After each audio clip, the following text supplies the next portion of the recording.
Hey guys, welcome back to Margo Watches Movies. My name's Jake Margo. I've been moving all weekend. I had to create a new set at my new place, so we got the DVD collection over here. And I have more, but these are just the ones I wanted to feature. If you want to zoom in, see what I got, you're more than welcome to. And of course, the TV there. Tonight, I'm going to be reviewing episodes 1 and 2, the premiere of Pluribus, the new show on Apple TV from writer, creator, director Vince Gilligan, who has famously made all-time shows like The X-Files, Breaking Bad, and Better Call Saul. The show stars one of his leads from Better Call Saul, Rhea Seehorn, and this is a show that had quite a bit of anticipation for obvious reasons. When you create a show as seminal as Breaking Bad, one of the landmark TV shows, and not just the last 25 years, but literally of all time. There's a lot of people who would be able to say Breaking Bad is their favorite show. For me, it will always be The Wire, but the Breaking Bad is certainly in my top 5. And I just can't help but be intrigued when I see a new show from Vince Gilligan. And this is a show with so much intrigue after the first 2 episodes. Questions posed and a lot of answers, which I thought was a pleasant surprise. Like, they're not going to dangle the carrot for 14 episodes on a question posed in a pilot. A lot of that stuff was answered, and it's constantly creating new questions. But the story is this wholly kind of unique and original. Obviously, it's not an IP of anything. And, you know, for Apple TV to have this plus Severance, like, it's really got a monopoly on the kind of mystery box, sci-fi, big prestige TV genre. Good on them. And they recognize talent. Now, the other thing that is worth noting is it seems Vince Gilligan finally got a pretty monster budget. Maybe that's why he switched to Apple TV, went away from AMC. I don't know the numbers, I didn't research it at all, but it looks like Apple TV gave him a pretty humongous budget, and he did not waste a cent of it. I think that is the number one thing to lead off with beyond the story, which I'll get into in a second. And I'll be vague because this is the non-spoiler part of the review. I will touch on some spoilers later on. But the visual spectacle of the first 2 episodes was jaw-dropping at times, what he's able to accomplish, seemingly a lot of it with practical effects. And some of the directing choices, the shots he accomplishes, these long extended tracking shots, and again, he really seems to be taking his time, because even the shorter, like, there's a lot of like 10 to 15 second bits of tracking, and then it'll hit this quick cut to the character. And it's just really, really immersive and nice editing, creative filmmaking. And I appreciated that. Now, the story itself, again, being as vague as I can, Rhea Seehorn's name is Carol. She's an author of a marginally popular book series, enough to have a book tour and be pretty wealthy. And in the midst of the book tour, a world-altering event happens, and she is seemingly the only person in the world to not be affected by it. Interesting. Now, lots of stuff happens these first 2 episodes. I think a lot of heavy themes, some philosophical questions are posed that makes you, the audience member, comfortably seated at your couch at home, sit there and have to think about how you would react or interact within a sequence like this, where for any person going from someone with no notoriety, just an unknown living life, to all of a sudden essentially becoming the singular most important person in the world, how would you react to that? Would you react like Carol does in this episode, with shock and contempt oftentimes, anger? Would you react like other characters we're introduced to? And it's very interesting stuff here. And I'm curious the direction that this show is going to take, because it does seem like we're in for quite a ride.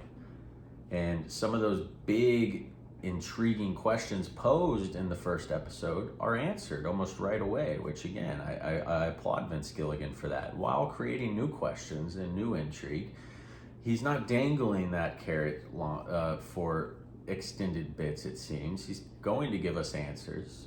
He's going to create new questions. And it's going to be a hell of a ride. This is a guy with a proven track record. In TV terms, we're talking Chris Nolan, we're talking Denis Villeneuve, we're talking Quentin Tarantino, lying behind me on the shelf. This is a guy who is a master at his craft. He is a singular voice. He is a creative who can create original content. No IP needed. Make his own IP. And it's so refreshing to have that. So I think this show is 100% worth watching. You should absolutely give it a look. We have to reward leaps and risks like this, even if it's with a proven commodity like Vince Gilligan. This show with the budgets on display, I don't know if it can afford to be a Breaking Bad where it explodes in popularity like season 4. You know, as big as Breaking Bad is, people kind of forget it flew under the radar for the most part. It was almost like a hidden gem until it wasn't, until it was landmark television. So this needs to be a hit, and I really hope it is, because there's so much promise here. There is so much talent on display. There is brilliant filmmaking, brilliance all over the screen. With great dialogue, I think you have characters where the story is not dictating their actions, but their actions are dictating the story to an extent, like with what is their control. Because you have this outside event that comes in and changes the status quo of all of humanity. Now, that's established. How will these characters react and interact within this scenario? And episodes 1 and 2 let us know that not everyone would react the same. So that's going to do it for the non-spoiler part. If you haven't seen this show yet and you came here looking for an opinion on whether it's worth watching, shit, yes, it's worth watching. Go watch it right now. It's awesome. This is great TV, and it's wholly original. I've already made the rant. Go watch it. Now, let's break in, and I'm going to cover episodes 1 and 2 jointly here in the spoiler part. Spoilers in 3, 2, 1. Okay, spoiler time.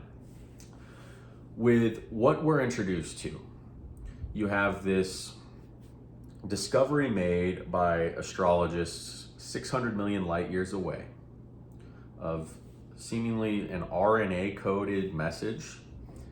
A military base tries to recreate the sequence, which leads to this viral outbreak that affects almost everyone on the planet except for about 11 or 12 people, Carol being one of them.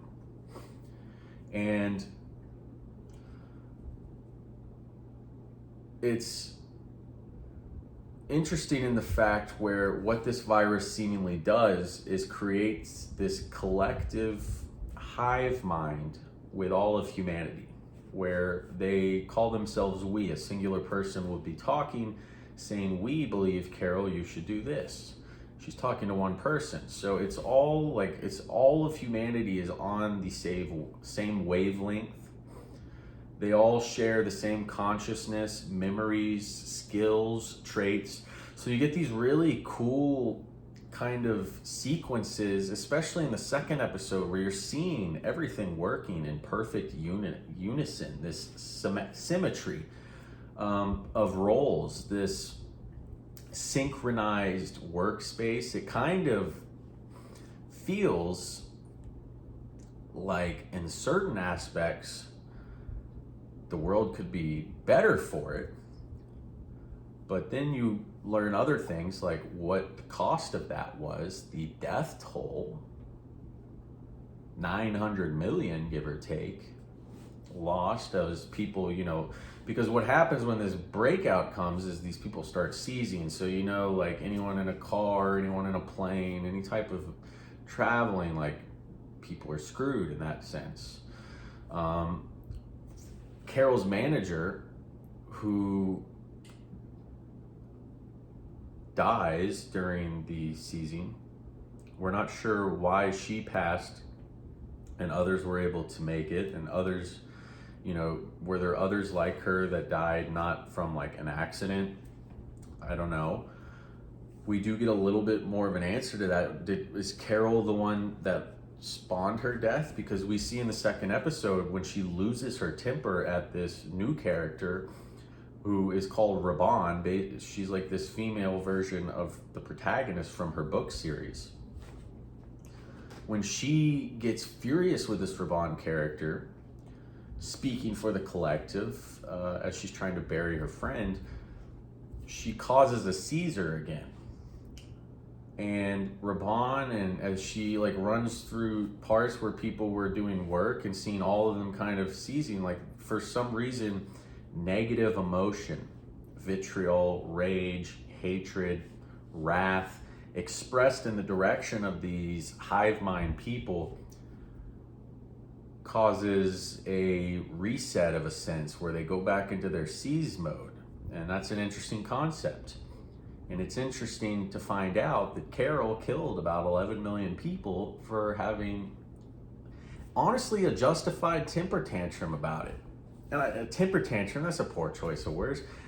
Crash out, because it's a reasonable crash out when you go from normal world that we're living in to all of a sudden 7.5 billion people all on the same mind space.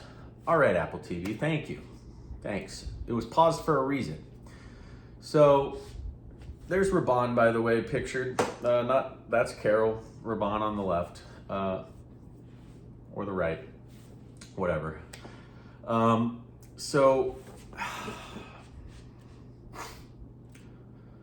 with this unveiling, Carol makes the smart decision to say, okay, I found out that there's 11 other people like me. I want to meet them. How many of them speak English? 6, including you. A meet is arranged. She goes to meet these people, and this is where episode 2 gives a lot of interesting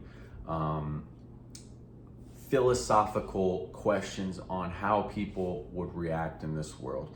And you have people from different cultures, clearly not seeing eye to eye with her. Some of them who have their family there, but in the hive mind, who still haven't seemingly embraced, like, that's not really your son anymore.